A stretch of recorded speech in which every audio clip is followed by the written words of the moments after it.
Selamat malam kepada pemirsa Gurus Sadan TV di seluruh Indonesia. Gurus Sadan TV membaca Indonesia dengan 3 metode pemikiran. Metode pemikiran kritis, metode pemikiran analitis, dan metode pemikiran reflektif. Pemirsa Gurus Sadan TV di seluruh Indonesia, pada malam hari ini kita kehadiran seorang tamu penting dari Kalimantan Barat ya. Beliau nama lengkapnya adalah Agustinus Sakro ya, SIP ya, baru selesai menempuh studi sarjana di program studi ilmu pemerintahan STPMD APMD ya. Nah, pada malam hari ini kita akan berbicara tentang sumber daya milik bersama ya. Topiknya itu adalah tentang pengelolaan sumber daya milik bersama di Kalimantan Barat ya. Sumber daya milik bersama ini orang selalu sebut dengan istilah common pool resources ya. Nah, sejauh ini hal yang terkait dengan sumber daya milik bersama ini masih menjadi persoalan yang sangat serius ya. Masih ada tarik-menarik ya antara berbagai macam pihak ya. Segitiga kepentingan ya, ada pemerintah, kemudian ada masyarakat, dan juga ada perusahaan-perusahaan yang mencoba ya mengambil alih ya tentang pengelolaan sumber daya milik bersama ini ya. Nah, pada malam hari ini kita mendengarkan panjang lebar dari beliau, dari Bung Agustinus Sakro, yang memang skripsi dan penelitiannya di S1 itu tentang pengelolaan sumber daya milik bersama ya. Untuk itu waktu dan kesempatan kami berikan kepada Bung Sakro ya. Pertama ya, Bung Sakro diberi kesempatan untuk menyapa pemirsa Gurus Sadan TV di seluruh Indonesia dulu. Kemudian yang kedua memperkenalkan diri. Dan yang ketiga nanti baru kita masuk membahas tentang pengelolaan sumber daya milik bersama di Kalimantan Barat ya. Silakan Bung. Baik, terima kasih Mas Goris yang telah memberi kesempatan kepada saya untuk berbicara di Goris Sadan TV. Para pemirsa yang tercinta, terima kasih Goris Sadan TV telah menghadirkan kembali pembicara terkhususnya di saya dari Kalimantan Barat. Perkenalkan, nama saya Agustinus Sakro. Saya berasal dari Kalimantan Barat. Saya alumni STPMD APMD selesai 2020 atau 1 tahun yang lalu. Saya sekarang sedang memulai usaha baru di Kalimantan Barat, terkhususnya di Kabupaten Sanggau, Kecamatan Jangkang. Ya, terima kasih Mas Goris. Kita mungkin langsung saja ya. Ya, silakan. Berbincang terkait dengan bagaimana sebetulnya pengelolaan common pool resources ya. Isu ini sangat menarik ya. Konteks sekarang isu ini sangat menarik karena saya juga berangkat dari bagaimana hasil kajian saya di Jogja waktu itu, khususnya di Desa Pacarejo ya, untuk membaca bagaimana pengelolaan sumber daya milik bersama yang ada di Kalimantan Barat. Terutama ini ya, Kalimantan Barat itu sangat terkenal dengan sebutan Pulau Seribu Sungai. Pulau Seribu Sungai ya, wah mantap. Ya, Pulau Seribu Sungai. Jadi ada semacam tesis yang diajukan salah satu pemikir ya tentang paradoks antara berlian dan air. Nah, di sini kita memulai dengan argumen itu ya. Argumen itu untuk melihat bagaimana paradoks berlian dan air. Berlian sebetulnya bukan kebutuhan utama, tetapi itu harganya sangat mahal. Nah, sementara air menjadi kebutuhan utama, siapapun tidak bisa hidup tanpa air, tetapi cenderung diabaikan. Nah, persis di wilayah ini, saya kira Kementerian Resources itu mendapat tempat yang sangat urgen ya, sangat substansial untuk dibicarakan ulang. Nah,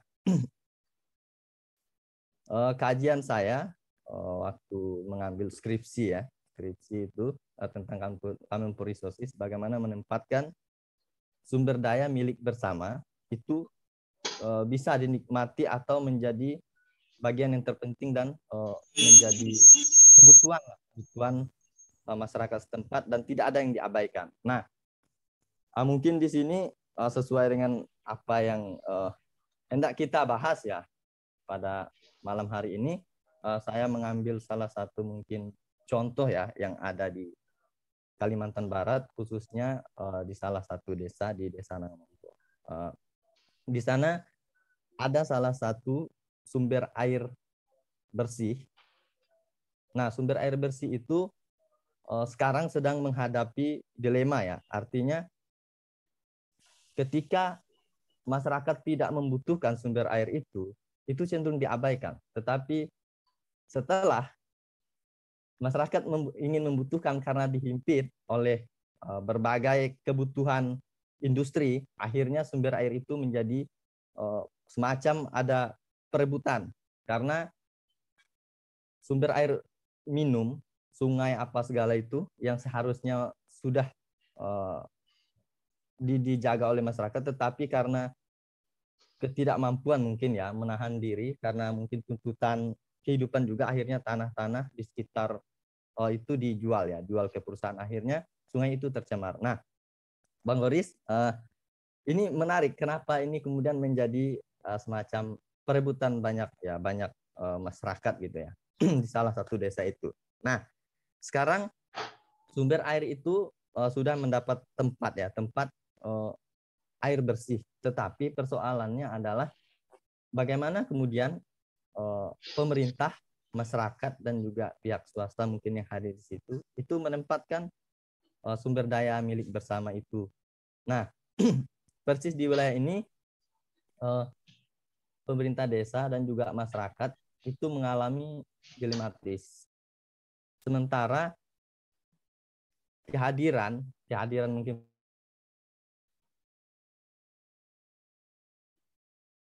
kebutuhan dasar masyarakat itu adalah salah satunya air, itu menjadi bagian terpenting. Nah, di sini masyarakat juga punya kepentingan, terutama mereka yang memiliki lahan ya. Nah, lahan ini kemudian semacam diprivatisasi. Nah, sehingga sangat sulit menemukan semacam konsensus antara masyarakat, pemerintah dengan pihak yang ingin masuk ke sana. Nah, itu gambaran singkat ya yang ada di salah satu desa. Nah, ini sekarang sudah masuk salah satu program air bersih. Nah, setelah masuk juga sekarang problemnya adalah ketika pipanisasi itu sudah masuk, bendungan sudah jadi, persoalannya muncul kembali. Siapa yang akan merawat air itu dan siapa yang berhak mengelola terkait dengan air tersebut. Nah, di sini yang menarik Bang Goris. Karena kalau kita lihat masyarakat setempat yang ingin merawat, terutama yang menikmati air tersebut, itu tidak tahu siapa sebetulnya yang mengelola. Nah, dan juga pemerintah desa juga bingung karena dana tadi atau biaya untuk pengelolaan untuk menghadirkan air terkait dengan pipanisasi dan buat bendungan skala itu bukan dari pemerintah desa tetapi dari pihak kabupaten melalui program tersebut. Nah, setelah program selesai, kemudian air itu tidak beroperasi. Pertanyaannya, siapa yang merawat dan siapa yang berhak untuk melanjutkan untuk memelihara kerusakan yang ada. Nah, ini juga sampai sekarang, kemarin kebetulan sempat ngobrol dengan orang tua. Jadi persoalannya adalah ketidakhadiran, bagaimana ketidakmampuan mendudukkan terkait dengan Kementerian Resources itu. Siapa yang berhak dan siapa yang harus bertanggung jawab atas air tersebut. Nah, mungkin itu gambaran singkat dulu, Bang Goris. Oke, Bung Sakro ya, menarik juga ya tentang pengelolaan sumber daya milik bersama ini. Sejauh ini yang Bung Sakro lihat, ada persoalan apa saja sih di sana ya? Ya, kalau dari kasus tersebut, persoalan utamanya adalah siapa yang berhak mengelola. Itu yang pertama. Yang kedua, bagaimana pengelolaan itu harusnya dilakukan. Yang ketiga, penempatan atau pemaknaan CPR itu sebenarnya kepemilikannya ke siapa gitu. Ya. Nah, selalu di situ poin kemudian yang dilupakan ya, atau istilahnya apa ya, pengabaian terhadap makna CPR itu sendiri, sehingga akhirnya ya diabaikan kembali, padahal air itu menjadi kebutuhan utama. Mau tak mau masyarakat setempat harus menikmati air yang seadanya gitu. Padahal kita punya 1000 sungai gitu. Nah, itu yang sedang dihadapi sekarang. Termasuk juga kemarin saya lihat persoalan untuk air bersih di Kabupaten Skadal juga mengalami apa ya, semacam dilema. Karena ya itu kita tahulah bagaimana kebutuhan atau kepentingan politik ya dari sana. Oke, terkait dengan problem siapa yang mengelola ini, sejauh ini ada nggak misalnya pertemuan-pertemuan atau inisiatif-inisiatif yang dilakukan oleh masyarakat dengan pemerintah daerah? Ya, kalau terkait dengan pengelolaan kasus ya, pengelolaan di desa, salah satu desa di apa namanya di Kabupaten Skadal, itu belum ada ya upaya sampai ke sana ya untuk apa namanya melakukan diskusi ulang tentang pengelolaan air tersebut. Kenapa saya katakan belum ada? Kemarin sempat saya juga diskusi dengan orang tua yang memang tinggal di sana. Kemudian saya tanya ulang terkait dengan bagaimana pengelolaan itu. Ternyata pungutan yang ada juga belum mampu untuk memenuhi kebutuhan tersebut. Karena di sini seharusnya ya, kalau kita mengikuti undang-undang desa dan juga pemerintah desa yang berhak yang melakukan apa namanya semacam diskusi ulang dengan pemerintah daerah terkait dengan, karena ini kebutuhan utama dan termasuk salah satu kewajiban ya, semacam kewajiban dari pemerintah daerah untuk memberi pelayanan air bersih kepada masyarakat setempatnya. Oke, misalnya sumber daya milik bersama di khususnya di Kalbar ya, kita masuk ke Kalbar saja ya. Apakah itu sudah diidentifikasi oleh pemerintah? Misalnya air terjunnya berapa gitu, kemudian sumber air bersih berapa sudah diidentifikasi oleh pemerintah, kemudian apakah ada upaya dari pemerintah, misalnya bagaimana supaya sumber daya milik bersama ini bisa bermanfaat dan bisa berguna ya, untuk dua hal ya. Yang pertama tentu saja adalah untuk kehidupan masyarakat ya, supaya mereka tidak mengalami kesulitan air bersih misalnya ya, atau juga bisa memanfaatkan lokasi terdekat sebagai tempat objek wisata ya. Kemudian yang kedua ya tentu saja untuk pembangunan manusia ya. Kalau ada tempat wisata itu kan biasanya ya di sana ada berbagai macam objek ya yang bisa dikembangkan ya. Misalnya kuliner ya, kuliner asli Kalimantan ya. Bisa dibukakan tempatnya untuk untuk berjualan di situ ya. Kemudian juga tempat penginapan ya. Selain tempat penginapan juga ya mungkin bisa dibuka juga tempat-tempat untuk pelatihan-pelatihan, training ya. Kira-kira gitu ya. Sejauh ini inisiasi terhadap pemanfaatan sumber daya milik bersama ini sudah berjalan atau belum? Oke, kalau dari kasus yang saya baca tadi ya, Mhm. inisiasi untuk sampai ke wisata itu memang sudah ada wacana ya, sudah ada wacana yang dilakukan.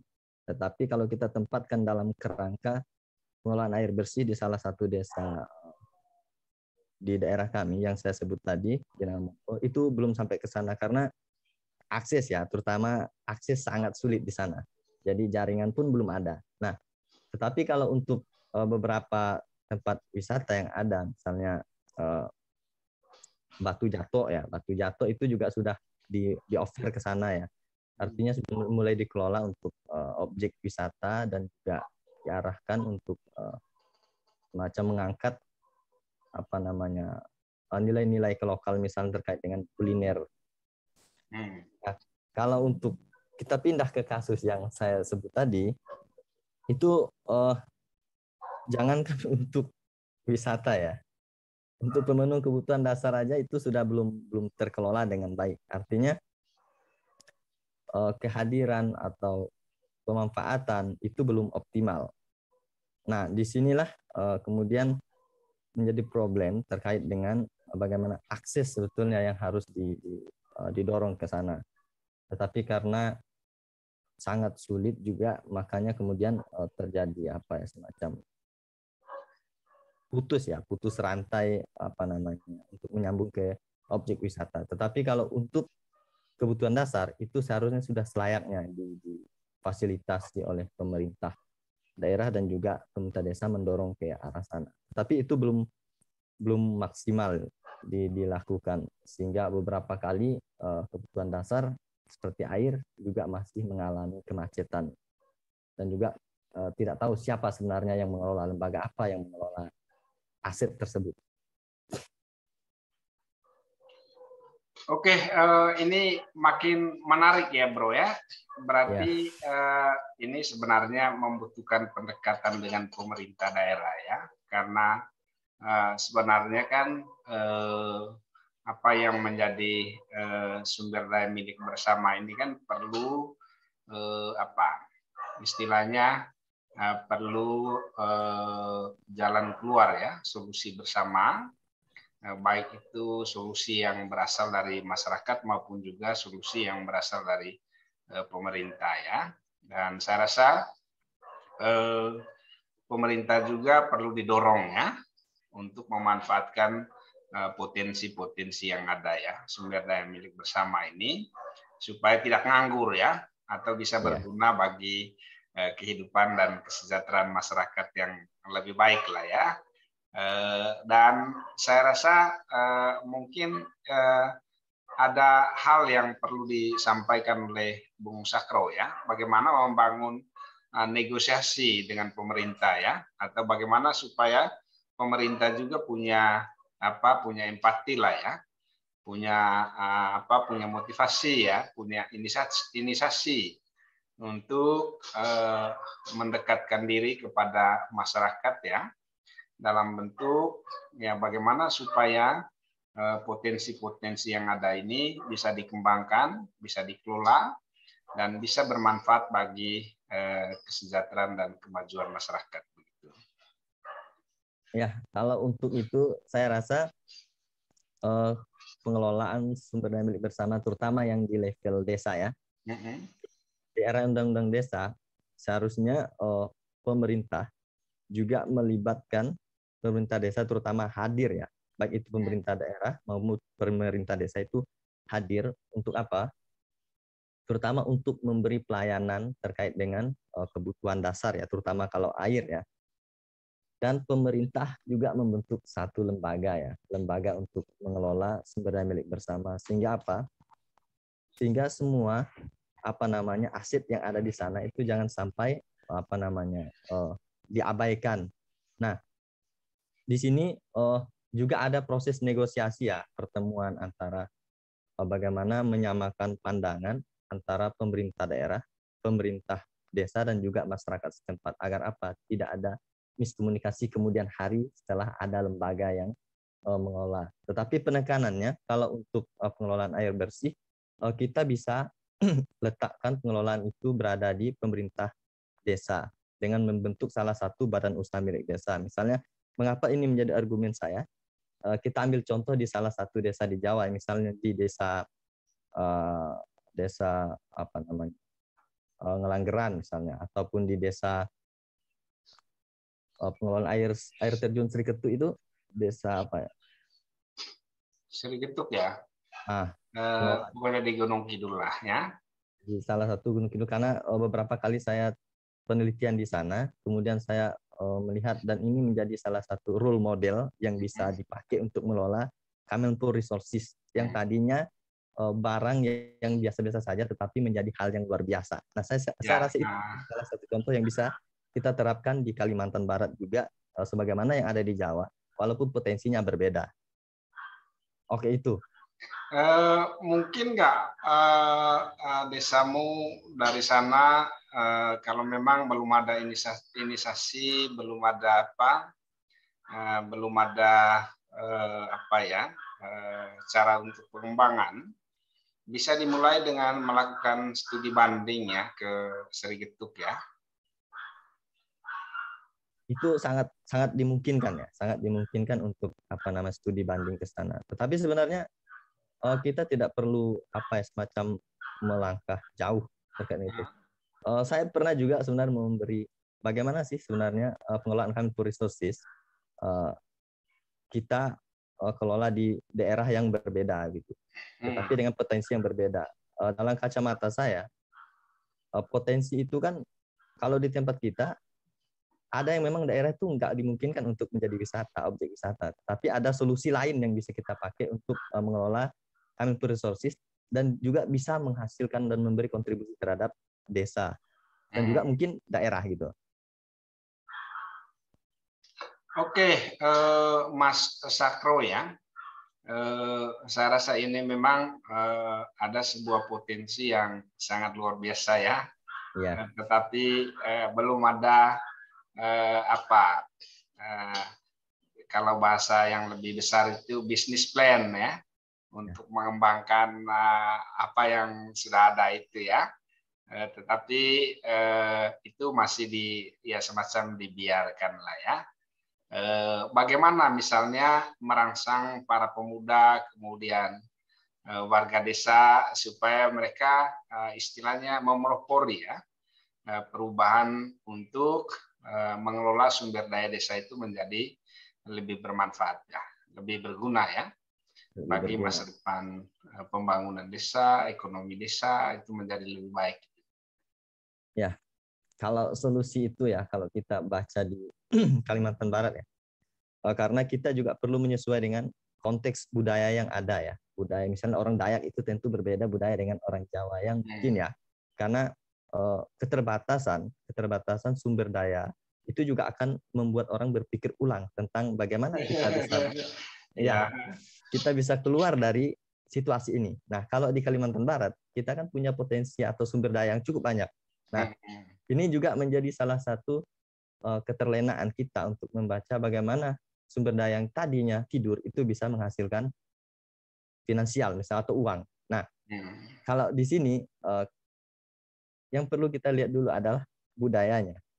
Nah, maka dari budaya ini kita harus memberi contoh, karena orang Dayak itu kalau saya lihat itu kalau ada contoh baru percaya. Baru percaya ya. Baru percaya. Nah, ada teman saya yang pernah bercerita ya. Dulu katanya waktu orang Jawa menanam sawit itu orang Dayak itu nggak mau, dan istilahnya mereka merasa masih punya sumber daya yang bisa dikembangkan ya. Mereka bilang, wah ngapain nanam sawit? Sawit itu susah ya, nanti dijual ke sana, dijual ke sini, itu hasilnya belum tentu bermanfaat gitu ya. Tapi ketika sekarang melihat banyak orang Jawa yang merantau ke sana itu, yang dulu menanam sawit kemudian ada hasilnya, Itu kemudian baru mereka mulai mengikuti. Ini iya. cerita teman saya ya di Lamandau ya, waktu itu saya ke Lamandau ya. Kita cerita tentang bagaimana sih cara orang Dayak ya memperlakukan alamnya, memperlakukan sumber dayanya, kira-kira begitu. Nah, ada nggak hal lain yang misalnya Bung Sakro lihat yang itu bersumber dari dari tradisi, dari budaya, selain itu tadi ya. Jadi harus ada contohnya dulu. Kalau nggak ada contohnya, makanya studi banding menurut saya itu paling penting supaya mereka bisa melihat ini loh, di sini loh yang sudah ada Hasilnya hasilnya, sudah bagus. sudah ada manfaatnya begitu. Iya. Gimana? Ya, terutama kalau kita lihat dari konteks budaya itu, karena kita kalau mengubah secara keseluruhan itu kan agak payah ya. Ya. Jadi saya rasa kita bisa mulai dari desanya. Kita kerangkai dari desa, karena di situ kita bisa mendesain terkait dengan termasuk aktivitas masyarakat. Di situ kita adakan musyawarah ya, pembentukan terutama institusi pengelola dulu ya, institusi pengelolaan sumber daya milik bersama. Nah, karena kalau sudah ada basis kelembagaan, secara otomatis ini sudah siapa yang mau mengelola ini sudah jelas. Nah, ini yang perlu didesain terkait dengan pengelolaan itu untuk untuk mengubah budaya tadi ya, budaya istilahnya kalau dalam teori itu kutukan sumber daya alam ya. Jadi dengan kekayaan tidur gitu. Iya, kayaknya memang itu yang perlu jadi jangan sampai terbelenggu dengan istilah kutukan sumber daya alam ya. Karena ini pertanyaan penting kan, mengapa masyarakat dengan sumber daya alam yang melimpah justru menjadi miskin, kira-kira gitu ya. Nah, mengapa justru yang menikmati orang lain misalnya kayak gitu. Nah, problem mendasarnya apa? Ya, problem mendasarnya saya kira yang pertama terletak pada bukan budaya ini ya, budaya orang untuk adat istiadat ya, tetapi lebih kepada budaya kita terlena dengan keadaan yang sudah ada gitu. Iya. Itu yang pertama. Yang Memang kedua, di Kalimantan sih pada umumnya ya, kalau pengen ikan ya tinggal ke kali aja, semua kali punya ikan ya, nggak akan kesulitan, nggak akan kelaparan ya. Kemudian kalau butuh daging ya ke hutan aja, jadi banyak sekali ya. Tetapi ada nggak misalnya masyarakat Dayak mengantisipasi tentang kelangkaan sumber daya di masa depan? Dalam suatu waktu mungkin kalau mancing ikan tidak seperti sekarang ya, cepat dapat, kemudian yang besar-besar mungkin seharian juga mancingnya tapi nggak ada ikannya, dapatnya batu mungkin. Ikan bimbir. Ya kalau terkait itu Pak, sekarang masih ini ya, soal hutan lindung ya, hutan lindung termasuk daerah-daerah hulu sungai juga dilarang untuk digarap untuk ladang dan juga dijual ke perusahaan. Tetapi tidak menutup kemungkinan yang saya perhatikan sekarang di daerah kami ada banyak perusahaan perkebunan kelapa sawit masuk karena tuntutan kebutuhan hidup, mau tak mau masyarakat juga kemudian menjual lahan ke pihak perusahaan. Nah, karena yang terjadi sekarang komoditas utama seperti misalnya dulu ya karet itu harganya anjlok. Jadi masyarakat sangat terjepit dengan situasi itu, kemudian mengorbankan modal lahan yang ada di sana. Dan ini kemudian menjadi problem baru sehingga kalimat 1000 sungai kemudian menjadi semacam kehilangan ruhnya. Nah, di sini CVR itu mendapatkan tempat dan saya rasa tadi kita perlu memberi contoh salah satu desa yang mampu mengelola keberadaan sumber daya alam, terutama carbon resources terkait dengan misalnya air, yang bisa memberi kontribusi terhadap desa dan juga memfasilitasi kebutuhan masyarakat yang ada di sana. Oke, terus mungkin pertanyaan yang paling penting ya, yang perlu dijawab oleh Bung Sakro ya. ancaman-ancaman dari luar yang bisa bisa membuat sumber daya itu menjadi langka, itu kira-kira apa saja sih? Yang pertama, karena semakin marak perkebunan kelapa sawit, itu yang pertama. Yang kedua itu pertambangan. Nah, setelah sebentar, kalau di Kalimantan Barat sawit itu hampir mayoritas di setiap kabupaten ya. Iya. Terus pertambangan apa yang paling ini di sana di Kalimantan Barat? Kalau pertambangan sekarang udah mulai ini ya, bauksit. Bauksit ya. Masuk di Kabupaten Sanggau ya. Ngeri juga itu ya. Iya. Nah, saya rasa dengan keadaan semacam itu, CPR itu semakin terhimpit ya. Tadinya kita 1000 sungai, tetapi kemudian menjadi satu sungai. Satu sungai menjadi kehutan bersama. Nah, itu sudah mulai terjadi di salah satu kabupaten, misalnya di tempat kami, kemudian di desa kami. Karena sumber-sumber air yang sebetulnya bersih itu kemudian tercemar semua. Dan ancaman yang paling besar itu adalah kehadiran perkebunan kelapa sawit. Karena dengan harga yang menggiurkan, semuanya pengen punya kebun kelapa sawit. Tapi kebutuhan utama semacam itu kemudian mengalami pengabaiannya. Itu. Oke bro ya. Sebenarnya kan banyak ya kalau kita identifikasi sumber daya milik bersama ya di Kalimantan ya. Terutama ikan di sungai juga saya rasa ya itu sumber daya milik bersama ya. Nggak ada yang memiliki ya, mau mancing di depan, di belakang rumah juga itu banyak sekali ikan. Jadi tidak ada yang bilang itu wilayah saya, tempat saya, nggak boleh mancing ikan di situ ya. Kira-kira begitu ya. Jadi banyak sekali sumber daya yang sebenarnya bisa diidentifikasi dan bisa bermanfaat atau berguna kalau bisa dikelola dengan baik ya. Nah sekarang mungkin ada 1-2 kata nih yang kita perlu dengar dari Bung Sakro. Yang pertama itu adalah rekomendasi terhadap pemerintah ya, pemerintah daerah. Yang kedua adalah rekomendasi terhadap masyarakat lokal ya. Oke, kalau untuk pemerintah daerah itu perlu hadir ya. Hadir itu bukan sekedar memberi, istilahnya membeli ikan, tetapi juga hadir secara utuh ke sana. Misalnya kita membuat satu program, tetapi program itu bukan semata program pipanisasi, tetapi juga ada lembaga dan juga barang itu duduk dengan benar ya. Artinya ketika kita beri program desa kemudian sampai ke pengelolaan air itu benar-benar ada lembaga yang mengelola sehingga barang tersebut itu posisinya jelas. Nah, yang kedua, kalau terkait dengan masyarakat lokal, saya kira kita perlu menggeser budaya terlena dengan kekayaan tadi. Jadi kita harus ada semacam perbandingan bagaimana kita melihat sumber daya yang tidur tadi itu bisa menjadi sumber penghidupan. Nah, dengan cara apa?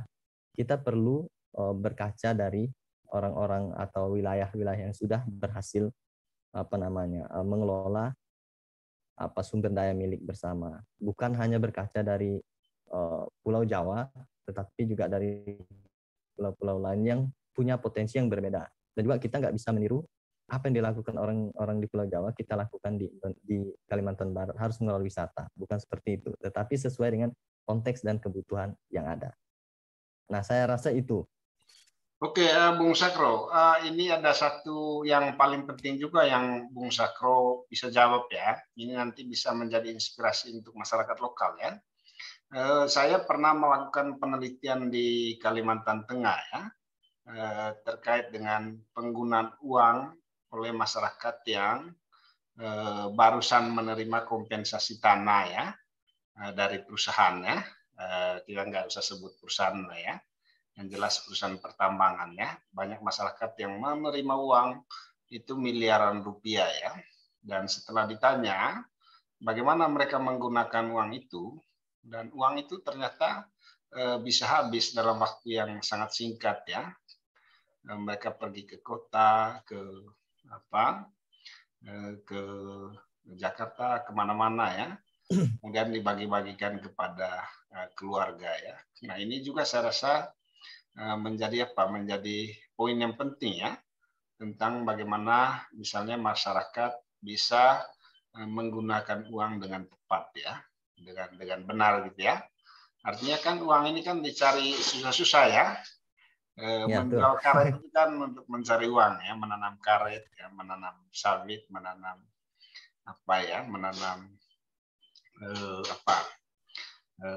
tanaman-tanaman perkebunan ya. Tetapi ketika perilaku penggunaan uang ini tidak diedukasi ya, maka kemudian yang terjadi itu adalah orang dikasih uang seberapapun jumlahnya, itu tetap nggak ada artinya. Gimana itu? Ya, itu sudah menjadi kebiasaan yang terjadi ya. Selama saya di Kalbar beberapa bulan ini, saya juga membaca bagaimana bantuan yang diberikan oleh pemerintah dan juga uang-uang kejutan orang jual lahan itu bukan digunakan untuk basis modal modal penghidupan, ya. Modal produksi. Jadi mereka pergunakan untuk kebutuhan-kebutuhan yang sebetulnya nggak terlalu penting, ya. Jalan-jalan, konsumtif ya. Nah, itu menjadi hal biasa di Kalimantan Barat ya. Nah, solusi kalau dari saya yang perlu dilakukan adalah masyarakat itu perlu menempatkan uang atau modal itu menjadi modal usaha, atau kita pindahkan dari kita menjual tanah di Jawa, kita pindahkan membeli tanah di Kalimantan Barat, atau kita beli kalau dekat saya mau lah ya, tapi jauh ya ke Kalbar ya. Jadi kita perlu pindahkan agar apa? Agar modal kita tadi itu tidak hilang. Nah, karena apa? Karena tanah suatu saat atau semakin tahun itu harganya semakin menanjak. Ataupun kalau tidak seperti itu, kita pindahkan dari kita menjual tanah, kita beli lahan perkebunan kelapa sawit misalnya. Atau kita buka usaha lain yang bisa memproduksi ulang uang itu tersebut. Jadi istilahnya itu bukan kita yang bekerja untuk uang, tapi uang bekerja untuk kita. Nah, saya rasa itu penting dilakukan. Yang paling penting ya. Ya. Jadi bukan kita yang bekerja untuk uang, tapi uang yang bekerja untuk kita. Ini kayak pesannya Sri Mulyani ini, Menteri Keuangan. Oke, Bung Sakro, waktu kita sudah habis ya. Saya dari Gorisadan TV mengucapkan banyak terima kasih ya, memberikan apresiasi atas kehadiran Anda di studio Gorisadan TV. Mungkin ada pesan yang bisa disampaikan ke Gorisadan TV untuk memperbaiki channel, kemudian berita dan lain-lain sebagainya. Ya,